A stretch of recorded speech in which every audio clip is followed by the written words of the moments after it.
नमस्कार। BA semester 5 Hindi compulsory. वैसे मैंने 4 वीडियो कंपलसरी के बना दिए हैं, वो आपने सुन भी लिए होंगे। और 4 वीडियो में हमने उसकी जो इकाई है उसकी ओर ध्यान रखते हुए कि सबसे पहले उपन्यास की पूर्व भूमिका, पूर्व प्रेमचंद युग की बात बताई, फिर प्रेमचंद युगीन उपन्यास साहित्य की बात बताई, और अंत में तीसरा जो वीडियो हमने देखा वो उसमें प्रेमचंदोत्तर और प्रेमचंद के व्यक्तित्व की बात बताई, कृतित्व की बात बताई। और चौथे वीडियो में हमने गबन उपन्यास, जो ये पुस्तक है गबन कंपलसरी का, इस उपन्यास की कथा वस्तु के बारे में मैंने आपको बताया था। तो आज हम इकाई जो है एक, इसमें जो तीसरी बात है वो है गबन उपन्यास कला के तत्वों के आधार पर उसकी समीक्षा करनी है, उसकी हम चर्चा करेंगे आज। अब प्रश्न ये आता है कि उपन्यास कला किसको कहते हैं, या तो उपन्यास कला में क्या है और कौन कौन से उपन्यास के तत्व है। तो हम जानते हैं उपन्यास के पारंपरिक जो तत्व है वो 6 तत्व है। सबसे पहले है कथानक या कथा वस्तु आता है इसमें। दूसरा तत्व है पात्र एवं चरित्र चित्रण आता है। तीसरा जो है वो है संवाद एवं कथोपकथन है। चौथा जो है वो देशकाल और वातावरण है। पांचवा जो तत्व है वो भाषा शैली है, और छठा तत्व जो है वो उद्देश्य है। ये 6 तत्वों के आधार पर आप कोई भी उपन्यास की चर्चा कर सकते हैं, इसकी समीक्षा कर सकते हैं, आलोचना कर सकते हैं, मूल्यांकन कर सकते हैं, समालोचना कर सकते हैं, क्योंकि ये पारंपरिक तत्व है। और मैंने आगे की वीडियो में एक एक तत्वों को लेकर आपके सामने सारी बात स्पष्ट की है। आज हम मात्र और मात्र गबन उपन्यास को देखते हुए इसकी चर्चा करते रहेंगे। तो हम जानते हैं गबन प्रेमचंद जी का एक उत्तम उपन्यास है।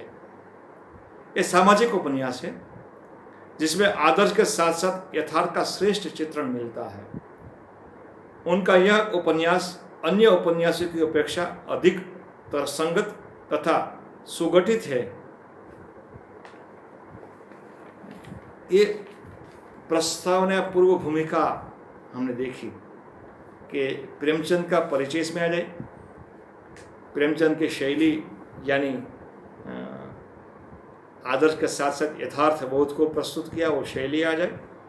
फिर अन्य उपन्यासों की अपेक्षा ये तर्कसंगत तथा सुगठित है, ऐसा भी आ जाए, क्योंकि है सामाजिक उपन्यास। तो तत्कालीन सामाजिक जो समस्या और समस्या के माध्यम से लेखक क्या कहना चाहते हैं, या तो लेखक का जो उद्देश्य है, मैसेज जिसको संदेश कहते हैं, वो कैसा है, उसके चरित्रों के माध्यम से, कथावस्तु के माध्यम से, जो मानाथ और जालपा का चरित्र है उसके माध्यम से बहुत सारी बातें हमने इसमें बताई है।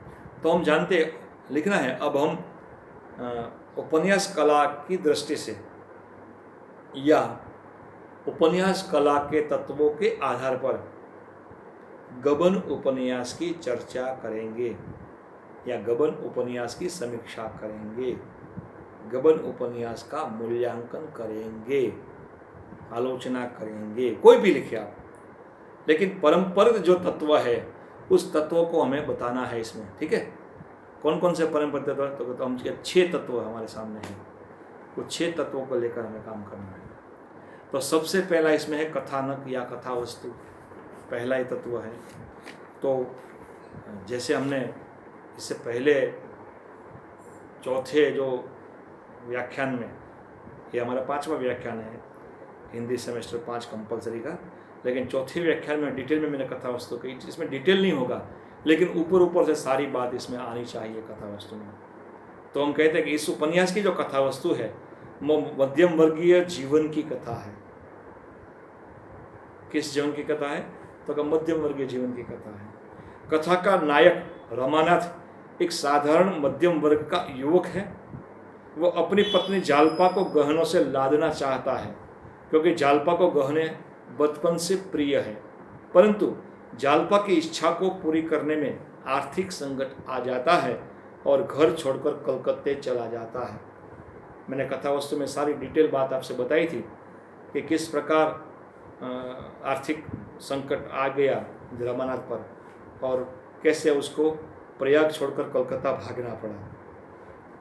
वहाँ देवदीन और जग्गी के परिचय में आता है। एक दिन पुलिस उसे पकड़कर मुजरिम मानकर ले जाती है और हिरासत में डाल देती है, और पुलिस को यह मालूम होने के बाद भी कि रमानाथ कोई मुलजिम नहीं, उसे सरकारी गवाह बनाना चाहती है, जालपा कलकत्ते पहुंचती है और झूठी गवाही न देने की सलाह देती है। पुलिस की धमकी से डरकर रमानाथ झूठी गवाही दे देता है और 10-15 व्यक्ति को सजा हो जाती है, परंतु जालपा की त्याग वृत्ति देखकर जज के सामने रमानाथ सत्य का उद्घाटन करता है और केस फिर से शुरू होता है। सब निर्दोष रिहा होते हैं। घर आकर सब ग्राम सेवक लग जाते हैं। यानी कथा वस्तु एकदम सीधी सरल है। मैंने आपको बताया कि आधी कथा वस्तु प्रयाग में है और आधी कथा वस्तु आधा कथानक उसका प्रयाग के बाद यानी कलकत्ते में है, और भ्रष्ट पुलिस अधिकारी उसको फंसाना चाहते हैं, लेकिन जब पता चलता है कि रमा पर तो कोई केस नहीं है तो उसको झूठी गवाही देने के लिए मजबूर किया जाता है। जोहरा नामक एक वेश्या भी उसके पास भेजी जाती है, लेकिन जब सच का पता चलता है और वो जज के पास जाकर आत्मसमर्पण करके कहता है कि सच क्या है, तो केस फिर से ओपन होता है और दरोगा का सज़ा होती है। बाकी बाइजर सब बरी हो जाते हैं और एक बड़ा अच्छा माहौल में कथानक का अंत आता है। इस प्रकार कथानक को 2 खंडों में हम विभाजित कर सकते हैं। प्रथम रमानाथ के प्रयाग के जीवन से संबंध है और दूसरा उसके कलकत्ता जाने से प्रारंभ होकर अंत तक चलता है। प्रथम खंड अधिक सुगठित एवं स्वाभाविक है। दूसरा खंड विचित्र संयोग, असमय परिस्थितियाँ, निरर्थक वर्णन, अस्वाभाविकता से ढीला बन पड़ा है। क्योंकि हम क्रिटिसिज्म करते हैं, समीक्षा करते हैं, तो जो सच है वो सच को हमें लिखना होगा। यह प्रथम खंड सही है, लेकिन दूसरा जो खंड है कलकत्ता जाने से शुरू करके अंत तक चलता है, वो असमझ परिस्थितियाँ और निरर्थक वर्णन भी इसमें ज़्यादा देखे, फिर अस्वाभाविकता से उसमें ढीलापन आ जाता है। मुख्य कथा के साथ साथ रतन और वकील साहब की कथा तथा देवदीन और जग्गो की कथाएं चलती है, जो पाठकों का ध्यान आकृष्ट करती है। कथा विकास में सहायक 2 प्रधान समस्याएं भी हैं। इसमें 2 कथा और चलती है। एक रमानाथ और जालपा की कथा तो है मुख्य कथा, जो उसका मुख्य नायक और नायिका है, लेकिन और 2 कथा चलती है। एक तो देवदीन और जग्गी जो कलकत्ते उसको गाड़ी में मिल गए थे, वहाँ से अंत तक चलते हैं, वो देवदीन जो कटिक था, और दूसरे रतन और वकील इंद्रभूषण की जो कथा है, वकील साहब की कथा है। रतन जो जालपा की सहेली बन जाती है और यह कथा भी आगे बढ़ती है। तो ये दोनों कथाएं साथ साथ चलती है और अच्छी कथा है, लोगों को यानी पाठकों को अपनी ओर खींचती है, उसका ध्यान आकर्षित करती है। और 2 समस्याएं हैं। कथा विकास में सहायक 2 प्रधान समस्याएं भी हैं, और 2 समस्या कौन कौन सी है? तो पहली समस्या है स्त्रियों का आभूषण प्रेम। हम जानते हैं इस कथा में, इस कथा वस्तु में जालपा के माध्यम से लेखक ने यानी प्रेमचंद जी ने स्त्रियों के आभूषण प्रेम की बात बताई है कि जालपा जब छोटी बच्ची थी और झूला झूल रही थी, सावन की घटाओं में झूला झूल रही थी, तब से उसको चंद्रहार चाहिए, और बड़ी बड़ी औरतों के बीच जब बैठती थी और गहनों वगैरह की चर्चा होती थी तब उसको अच्छा लगता था, वो बड़े प्यार से उसको सुनती थी और एक दिन ऐसा सोचती कि मुझे भी चंद्रहार मिले। जब उसके पिता बिल्लोर का हार लेकर आते हैं तब भी वो खुश होती है।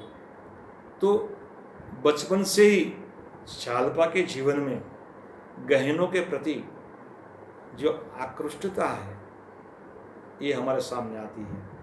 वो गहनों को सब कुछ मानती है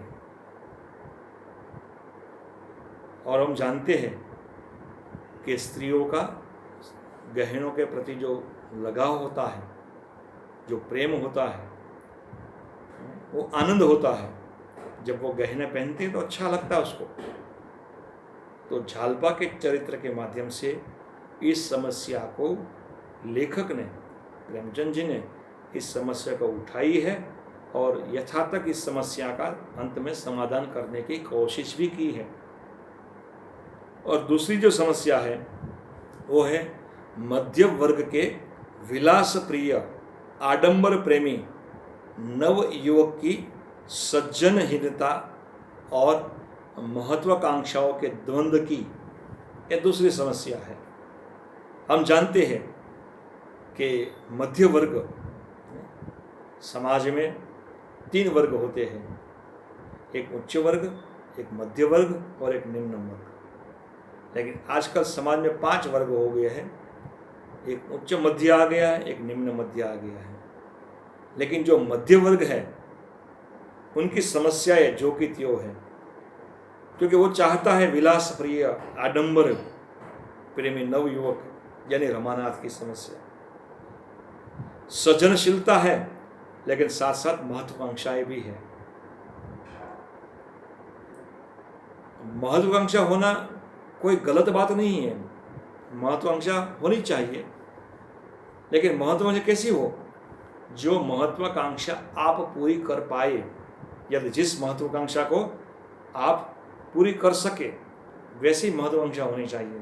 लेकिन ऐसी महत्वाकांक्षा नहीं होनी चाहिए जो महत्वाकांक्षा आपके जीवन की कभी पूरी न हो। यहाँ रमानाथ के जीवन में महत्वाकांक्षा बहुत है, लेकिन वो महत्वाकांक्षा कभी पूरी नहीं होती। यानी ऐसी महत्वाकांक्षा होती है कि ऐसा कर दो, वैसा कर, वो उसकी सबसे पहली महत्वाकांक्षा वही कि मैं अपनी पत्नी यानी जालपा को गहनों से लाद दूं, सर से पैर तक गहनों से वो लाद देना चाहता है। वो उसको पसंद करता है, प्रिय है उसके लिए, लेकिन महत्वाकांक्षा ऐसी होनी चाहिए जो महत्वाकांक्षा हम पूरी कर पाए। फिर आडंबर प्रेमी यानी जो नहीं है उससे ज़्यादा दिखाने की कोशिश में जब रमानाथ का चरित्र हम देखेंगे तो उसके भीतर की जो बारीकाई है उसके बारे में हम देखेंगे कि आडंबर पूर्ण प्रेम कैसा होता है, या तो आडंबर प्रेमी युवक कैसा होता है जो ज़्यादा दिखाने की कोशिश करता है, जो नहीं है उसे बढ़कर दिखाने की कोशिश करता है। तो कथा वस्तु एकदम सीधी सरल है, 2 भागों में उसको बांटा गया है और रमानाथ और झालपा ये 2 मुख्य चरित्रों के माध्यम से पूरी कथा वस्तु को संजोया गया है। तो मेरे ख्याल से ये पहला जो उसका तत्व है कथानक या कथा वस्तु, वो आप उसको अपने जहन में या तो उसको आप आत्मसात कर लेंगे कि उसकी कथा वस्तु कैसी है। अगर कथा वस्तु को हम आत्मसात कर लेंगे मेरे ख्याल से तो आगे के जो तत्व है उसको जानना सहज बन जाएगा आपके लिए। अब दूसरा उसका जो तत्व है वो है पात्र एवं चरित्र चित्रण। इसमें पात्र कितने हैं, मुख्य पात्र कितने हैं, गुण पात्र कितने हैं, उसके चरित्र का रसगर किस प्रकार लेखक करते हैं उसके बारे में बताना है। तो बताया है कि उपन्यास में चरित्र चित्रण महत्वपूर्ण अंग है, क्योंकि पात्रों के चरित्र चित्रण के लिए लेखक को पर्याप्त समय और लंबा कथा पट मिलता है। पात्रों को खोलना है, उसके रहस्य को खोलना है, तो मूल माध्यम उसका कथापट यानी कथा वस्तु है। इस उपन्यास में लेखक ने चरित्र चित्रण में अपनी प्रतिभा का परिचय दिया है। मानव जीवन के छिपे हुए श्रेष्ठ आंतरिक गुणों का ठीक से उल्लेख किया है। प्रत्येक पात्र अपने अपने वर्ग का प्रतिनिधित्व करता है। प्रत्येक पात्र, क्योंकि पात्र हमेशा अपने वर्ग का ही प्रतिनिधित्व करता है। तो यहाँ रमानाथ जो है वो मध्यम वर्ग के पढ़े लिखे नव युवकों का प्रतिनिधित्व करता है। हमारा रमानाथ जो है वो नव युवक जो पढ़ा लिखा है उसका प्रतिनिधित्व करता है। तो दूसरा जो उसका मुख्य चरित्र है जालपा, तो जालपा जो है वो जालपा फिर है रतन, जग्गो, जोहरा, स्त्रियों के विभिन्न वर्गों का प्रतिनिधित्व करती है, क्योंकि पात्र अलग अलग वर्ग से है। फिर देवीदीन का व्यक्तित्व सबसे अनोखा एवं ताज़ा है। प्रत्येक चरित्र में आदर्श और यथार्थ का सुंदर समन्वय मिलता है। प्रत्येक चरित्र में आप कोई भी चरित्र ले लीजिए, लेकिन इसमें आदर्श और यथार्थ का सुंदर समन्वय मिलता है। शतरंज प्रेमी रमेश बाबू दीजिए आप, बाकी के बहुत सारे पात्र गौण पात्र हैं, लेकिन जो मुख्य पात्र अगर हम कहें इसमें तो वो है रमानाथ, जालपा, रतन और देवीदीन। ये प्रमुख पात्र हम कह सकते हैं उसको। रमेश, जग्गी, जोहरा ऐसे गौण पात्र हैं। दयानाथ, दीनदयाल, रामेश्वरी, मानकी आदि जो पात्र हैं वो वर्गीय सोच में ढले हुए चरित्र है। वर्गीय सोच यानी ये सपोर्टिंग पात्र है सब। और आप जानते हैं कि रमानाथ इस उपन्यास का सबसे महत्वपूर्ण और मुख्य पात्र है। दिलदार नवयुवक है, महत्वाकांक्षी है, शतरंज प्रेमी है। उसके पात्र की विशेषता है उसको शतरंज ज़्यादा प्रिय है, इसलिए वो शतरंज प्रेमी है। आडंबर प्रेमी है, झूठ मूठ के मुखौटे पहनकर दिखा के वो जालपा को इम्प्रेस करना चाहता है। मिथ्या गौरव में मानने वाला है, सच्चा प्रेमी है, डरपोक है, कायर है, क्योंकि भीरुता है उसमें, इस पात्र में। झूठी उसका भोजन है, झूठी ओढ़ना है और झूठी बिछोना है। यानी गलत जो है, मनुष्य का पतन वही होता है कि जहाँ वो गलत रास्ते पर चला आए। रमानाथ जो है वो उसकी अच्छाई तो है हमारे सामने, बहुत सारी अच्छाई है, लेकिन अच्छाई के साथ साथ उसमें जो कायरता है, जो डरपोक है, और मिथ्या गौरव जो है, और सबसे अगर उसका जो दुर्गुण है तो झूठ का है। झूठी उसका भोजन है, ओढ़ना है, बिछोना है, और झूठ यानी गलत रास्ते अख्तियार करके, झूठ बोल के अपना रास्ता या अपना काम करना, ये उनके चरित्र की सबसे बड़ी विशेषता है। तो हम कह सकते हैं कि रमानाथ में जो अच्छाई है, परीक्षा में रमानाथ का चरित्र पूछा जा सकता है। एक मिथ्या गौर या आडंबर प्रेमी के रूप में आप रमानाथ को परखिए या रमानाथ का चरित्र चित्रण कीजिए। ऐसा प्रश्न, बड़ा प्रश्न 14 मार्क का आ सकता है, तब हम उसकी चर्चा बड़ी डिटेल में करेंगे। आज तो हमारा मुख्य प्रश्न है उपन्यास कला के तत्वों के आधार पर गबन उपन्यास की समीक्षा करें या मूल्यांकन करें। तो इसमें इतना महत्व देने की जरूरत उसको नहीं है। एक पैराग्राफ में रमानाथ पर हम ऐसा लिख सकते हैं। फिर है जालपा, जिसका दूसरा महत्वपूर्ण चरित्र है जालपा का। तो जालपा जो है वो इस उपन्यास की नायिका है, यानी इस पूरे उपन्यास की धुरी के रूप में वो सामने आती नायिका है। बचपन से ही अलंकार प्रेमी है। वो क्या है, बचपन से उसको अलंकार ज़्यादा प्रिय है, तो अलंकार उसको अच्छा लगते हैं। सुंदरी है, फिर तो क्या साहसी नारी है। कैसी नारी है, साहस कर देती है, यानी अपनी कोई भी बात हो तो साहस जुटा लेती है। फिर स्वाभिमानिनी है। इनके चरित्र का एक सबसे बड़ा गुण है स्वाभिमानी होना, यानी अपने आप पर भरोसा करना। स्वाभिमानी है। स्पष्ट वक्ता है। स्पष्ट वक्ता मानी कि जो कहती है वो कहती है, सही कहती है, उसको हम कहते हैं स्पष्ट वक्ता। फिर सेवाभावी है। स्पष्ट वक्ता है लेकिन साथ साथ कैसी है, तो सेवाभावी है, सबकी सेवा करती है, अपने सास और ससुर की बेटे बनकर सेवा करती है। जब रमानाथ प्रयाग से भागकर कलकत्ते पहुंच जाता है तब अपने सास ससुर की सेवा बड़े मनोयोग से करती है। उदार दिल है। उदार दिल मानी कि माफ करने वाली। जब रमानाथ का वो पत्र पढ़ती है और रमानाथ ने इस पत्र में अपनी गलती का एहसास करवाया और जो भागने का जो कारण है वो भी बताया, तब वो उसको माफ कर देती है। तो उदार दिल है कि भाई जो हुआ उसमें अपनी भी गलती मानती है कि शायद मेरी भी गलती हो इसमें। फिर पति परायण नारी है। पति परायण का मतलब क्या है कि पति के सुख में सुखी और पति के दुख में दुखी।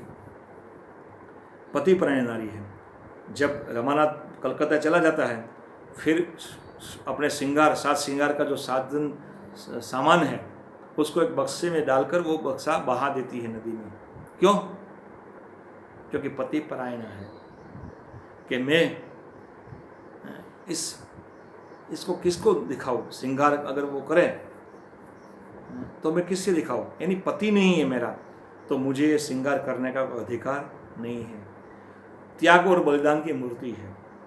इसमें त्याग भी है, यानी वो संदूक को त्याग देती है, बलिदान भी देती है। जोहरा से मिलकर सारी हकीकत उसको बताने की कोशिश करती है अपने पति को, और सत्य का साथ देती है, यानी जज के पास भी रमानाथ को वो लेकर जाती है और वो सच बुलवाती है, यानी बलिदान वो देती है और साथ साथ रमानाथ को सही रास्ते पर लाने का काम भी झालपा ही करती है। वो बताती है कि सही क्या है, गलत क्या है, और सत्य के साथ वो जुड़ी रहना चाहती है या सत्य के साथ वो रहना चाहती है कि सच जो है वो सामने आए। इसलिए झूठी गवाही अपने पति ने दी, उसको जरा भी पसंद नहीं आया। जज के घर जाती है रमानाथ को लेकर और रमानाथ से बुलवाती है कि मुझसे जबरन बुलवाया गया है, ये जो मैंने गवाही दी है वो झूठी गवाही थी। तो ये बहुत ज़रूरी है कि इतने सारे सद्गुण, त्याग और बलिदान की मूर्ति हमने कहा, इतने सारे सद्गुण इस नारी में है। तो दूसरा महत्वपूर्ण जो पात्र है वो झालपा का पात्र है, और झालपा में सब है, सुंदर है, अलंकार प्रेमी है, साहसी नारी है, स्वाभिमानिनी है, स्पष्ट वक्ता है, सेवाभावी है, उदार दिल है, पति परायण है, त्याग और बलिदान की सेवा मूर्ति है। ये सारी चीज़ हम झालपा के चरित्र में देख सकते हैं। आगे जो पात्र है वो रतन है। रतन जो है वो झालपा की सहेली है और एडवोकेट इंद्रभूषण की पत्नी है। तो रतन 60 वर्षीय वकील साहब की युवा पत्नी है। कि वकील साहब ने उत्तरार्ध में, यानी बहुत साल बाद अपनी युवा पत्नी से, इसने युवा रतन से शादी की थी। वो कर्तव्यपरायण है, मिलनसार है, पति प्रेमी है, अलंकार प्रेमी है, सच्ची दोस्त है, स्वाभिमानी है, दयालु है, सहृदयी है, आदर्श सेविका है। ये इनके पात्रों के गुण हैं। किसके? तो रतन के। अपने पति की सेवा जी जान से करती है। पति बूढ़े हो गए हैं, उसका स्वास्थ्य ठीक नहीं रहता, तो कलकत्ते तक वो ले जाती है रतन, और अपना कर्तव्य जो है वो जी जान से निभाती है। मिलनसार है, यानी सबके साथ हिल मिल कर रहती है। अलंकार प्रेमी है, गहने उसको पसंद है। जब झालपा चढ़ाव कंगन दिखाती है उसको तो 700 रुपये दे देती है रमानाथ को और कहते हैं मुझे वैसा ही कंगन चाहिए जो झालपा के पास है। तो अलंकार प्रेमी वो भी थी। सच्ची दोस्त यानी जालपा की, जब जालपा के पति यानी रमानाथ भाग जाता है तो उसके साथ सतत रहती है, यानी एक दोस्त का जो कर्ज है, फर्ज है, वो फर्ज निभाती है, अपने दोस्त को कभी दुखी नहीं होने देती। तो सच्ची दोस्त है, स्वाभिमानी है, दयालु और सहृदयी है। हृदय उसका एकदम कोमल है, सहृदयी है, दयालु है और आदर्श सेविका है। अंत में जब सेवा करती है, अंत में उसकी मृत्यु हो जाती है, लेकिन सेवा करते करते ही उसने जान दी, यानी सेवा का जो गुण है वो उसके जीवन का एक अहम गुण है, वो है रतन। आगे देखें तो देवी दिन जो है वो बूढ़ा खटेक, सरल, निष्कपट उनका चरित्र है, परोपकारी है, जिंदा दिल, फिर तीर्थ यात्रा का प्रेमी है, देशभक्त है और नशाखोर भी है। यानी उसके चरित्र की जितनी भी अच्छाई और बुराई वो सब हमने देख ली कि जाति का खटेक था, निष्कपट था, सरल था, बड़े मनोयोग से वो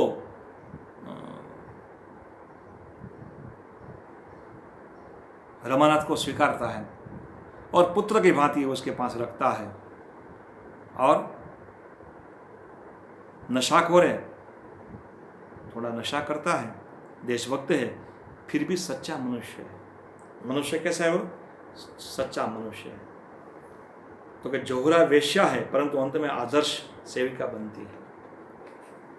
अंतिम जो चरित्र है जोहरा का है, वो वेश्या है, लेकिन अंत में जो सच्चाई है, जो अच्छाई है, वो सामने आती है और एक आदर्श सेविका बनती है। तो ये दूसरा जो तत्व है संवाद एवं पात्र एवं चरित्रण, वो हमने देखा।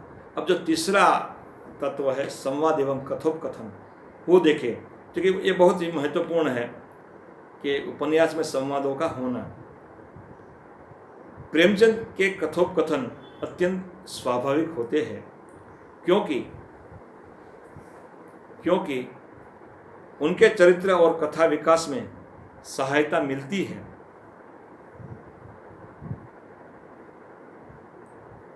वक्ता के व्यक्तित्व का पता चलता है। इस उपन्यास के कथोपकथन सरल, स्वाभाविक और परिस्थिति के अनुकूल मिलते हैं। जालपा की ससुराल से गहनों का चढ़ावा आता है, उस समय सखी सहेलियों का वार्तालाप अत्यंत स्वाभाविक है। जालपा के संवादों में कहीं कहीं वक्रोक्ति मिलती है। पति पत्नी के संवादों में सरलता एवं जिंदादिली है। छोटे छोटे संवाद स्नेह से भीगे हुए हैं। दुकानदारों के संवादों में उनका एक खास लहजा मिलता है। पुलिस दारोगा की बातचीत में एक दूसरे की शान है। कहीं कहीं कथोपकथन अनावश्यक रूप से लंबे मालूम पड़ते हैं। उस समय ऐसा लगता है कि कोई भाषण दे रहा है। देवी दिन का स्वदेश प्रेम का संवाद भाषण बन जाता है, पर एक बहुत बड़ा,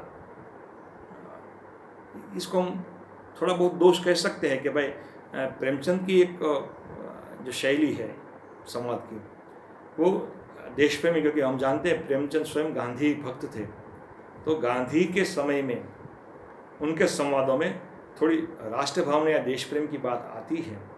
तो इसमें भी देवी दिन के संवादों में और उसके राष्ट्र पूर्ण प्रेम के बारे में थोड़ा भाषण जैसे लगता है, लेकिन फिर भी अच्छे संवाद है। थोड़ा दोष हम इसको कह सकते हैं।